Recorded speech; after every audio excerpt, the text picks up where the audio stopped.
it seems that AI is getting integrated in more and more ways, and the news industry is not super thrilled about the latest development. But I think there's a lot of potential, and I think there's a lot of lessons to learn for people that are using AI tools to grow and scale their businesses. So we're going to get into all of that. Before we do, Jamie, would you mind telling us a little bit about the AI Hustle school community?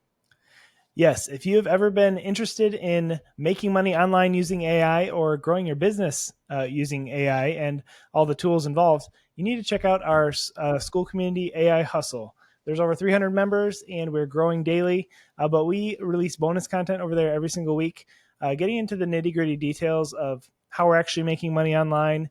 And this week we had a really interesting episode talking about some of the AI, some of the algorithms with short form video, specifically over at YouTube and Meta, and how that's impacting just content creation and overall how you can turn that into a funnel for your business. So we have over 60 videos on there, and we again release one every single week, and it's a great value. It's only $19 a month. It will be raised in the future, so you can lock that in today if you join. But yeah, it's just a really, really cool place to be. So go check it out. But let's talk about Google and their latest AI summary that's really upsetting a lot of the news outlets. So now they have released with your Google search a news summary, which sources several different news articles and kind of gives you a one paragraph summary of what's going on. So that's upsetting a lot of people, as Jaden said, because it prevents people from clicking on these news publications who make money off ad revenue from their articles. So it's kind of shifting a lot of things in a big way. A lot of people upset about it. But Jaden, what have you heard specifically about what's going on here?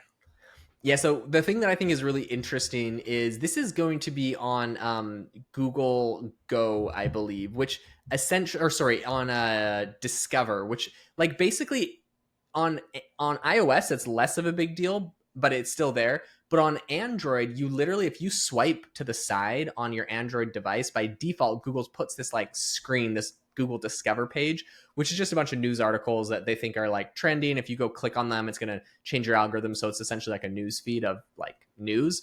And in the past, when I've had an Android device, this is something that I would go to a lot. I'd also try to disable it because I'd find myself wasting way too much time scrolling through news headlines. It's like Twitter or something like that. But what people are not super thrilled about is the fact that now all of this is going to be just news headlines summarized by AI. So the thing that I do think is worth noting, though, to people that are like upset about this, I would say, and maybe I'm exposing myself here, but like when I would scroll through Google Discover back in the day, half the time, like I wasn't actually clicking on the articles, unless like maybe 1 out of 10 I would click on, even if I was really interested in the topic. I basically felt like I could get the gist of the article from the title, what was happening, which I know sounds horrible, but like I was usually just kind of scrolling through, reading titles. I'm like, okay, interesting, and then like I'm like, okay, well, I got the news. Like Trump said X, Y, and Z to this person, and like this company's doing this, and like you kind of get the basic headline. And so I'm not saying that maybe that's the best way to stay informed, because maybe you're supposed to read every single whole article that you see, but for me, like it did the point of keeping me up to date on stuff in a relatively small amount of time. So to be honest, I feel like people are actually getting more information now. But if you didn't want to click on the articles before, you're definitely not going to want to click now, because you could just get that extra snippet. Jamie, talk to us about maybe some of the downside maybe to news publishers, or where you kind of think this goes in the future. I mean, if we have Google search and now we have Google Discover doing this, and then if you've been over on X, you know that X, whenever something's trending, does the same thing in AI summary, so you're not having to click on like articles. Does everything eventually just get like AI summaries? That's what we just consume on the internet? Yeah, I mean, I think it's things are changing a lot, and I want to say I feel bad about the news publication thing, but honestly, I've gotten pretty upset before when I go try to click to actually read an article, and then I get hit with the paywall. So Right. that's kind of what they get for doing that to That me. is that is brutally true. That's just my opinion, but I know some Yeah. may disagree, but I feel like that's kind of like karma a little bit, if you will. But aside Yeah, from that, I 100%. think it is, it is a slightly concerning. We talked, in the past about what if you did have a blog or something and you were an expert in a certain category who, made their livelihood off of your blog, and then all of a sudden people aren't clicking on it because they can get an AI summary.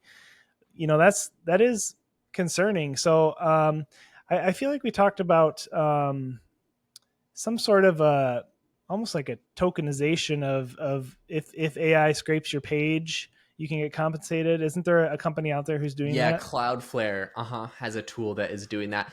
So yeah, I think basically my take is pretty similar, Jamie. Where like every time I go to the Wall Street Journal, I just get like so annoyed when they're like, pay $8 a month, and I'm like, if I did, it's just like cable. It feels just like there's way too many platforms to pay for. I'm not paying for all of them, so I'm not going to pay for the Wall Street Journal's $8, and every single one does that. So, yeah, should they get summarized? Honestly, doesn't really bother me. I think one thing that's also kind of interesting there is like with Google News, which is its own app.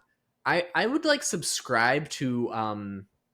I don't really use Google News anymore, to be honest, because I think I just get everything from X and then I just move on with my day. Or I just try not to read any news that day if I'm like trying to really be focused on something. But um, on like Google News, I used to subscribe to like topics. And the thing that was cool about Google News is it would show you more of like stories from you essentially can apply your website to be inside of Google News, even if you're not like Fox or CNN or like a big news company. And so like if you subscribe to sort of a niche topic, which sometimes like I remember in the early days I subscribed to like the topic of Chat GPT, and before everyone was writing about it. I mean, I guess that probably didn't last long, maybe for like a month, but like really small niche things that are really interesting. Like maybe if you have a toilet paper company, you want to subscribe to janitorial news websites. I don't know, right? Whatever your niche is, you would get those things that weren't from big sites, and it was super useful. On the Google Discover though, they stopped doing that. It's only like the big news sites, and so Hmm. because of that, I'm like, look, you're not showing the little guys anyways. It's these big, huge companies. Do they really need more eyeballs on them? I'm sure people will be mad at me, but like they half of them are paywalled, or you only get half the article. So yeah, I think it's not the end of the world. It's the way people want to consume content. Nobody wants to probably not a lot of people. People I'm sure are just livid right now, but we don't always want to read the entire article to just get the thing. It kind of reminds me of like cooking recipes, which I know is probably like not a great comparison, but like cooking recipes, if you've ever looked for a cookie recipe or any sort of recipe, the whole it's like 3 pages of them telling the background of like how their grandma invented the recipe and how they made it growing up all the time, and then at the very bottom of the page they have like the little recipe of like the 5 ingredients that you need or whatever, and you always have to scroll through, and they do it essentially so they can have ads all in the inside, and so they can keep you on the page longer, so it signals to Google like, look, people stay on my page really long. But it's like a horrible user experience if all I want is a recipe. I don't want your blog post ahead of it. So I think in a lot of cases, there's like a lot of content. People just want it condensed. This is the exact same thing. People want it condensed. What is the opportunity? And I'll tell you what I think the opportunity is. A lot of these text-based platforms are just going to get summarized by AI. And I think there's a lot of opportunity in you can take that same content, but it's just repackaging a little bit different. And the two main places that I see a ton of opportunity growing, number one is in newsletters. So if you can get people to specifically subscribe to your industry specific newsletter, it goes straight to their email. You own that channel. You own the email channel and the email news list, and you can send people your content, and they can say subscribe to it. Or and then it's so much better than a website where it's like algorithmically it can get buried or killed, whatever. And the other option is via, I think, video. So short form video on different platforms, a podcast, anything like that, where you can share pretty much the same information as an article. We could be talking about here on a podcast, but because people are subscribing to it because they're interested in this topic, they're going to get those updates that you want to share. And you don't really have to worry about an AI. Like, I don't think there's going to be an AI. I don't think Google or Apple's rolling out an AI that takes our whole podcast, summarizes it into 3 bullet points, and just gives it to people in like in that format. Like that's just not the way people are consuming it, right? So maybe that will happen. That would be crazy. And then Jamie and I will be complaining, but right now we're not complaining because it's not us. Yeah, I mean, you bring up a great point, though. I think the reality is that things are changing, so people are going to have to adapt and find that next way to make money online. If their blog's not working anymore, they're going to have to find to evolve it and change into you know figure out what the next thing is. So that's why you should check out AI Hustle so you can stay on top of some of those tools.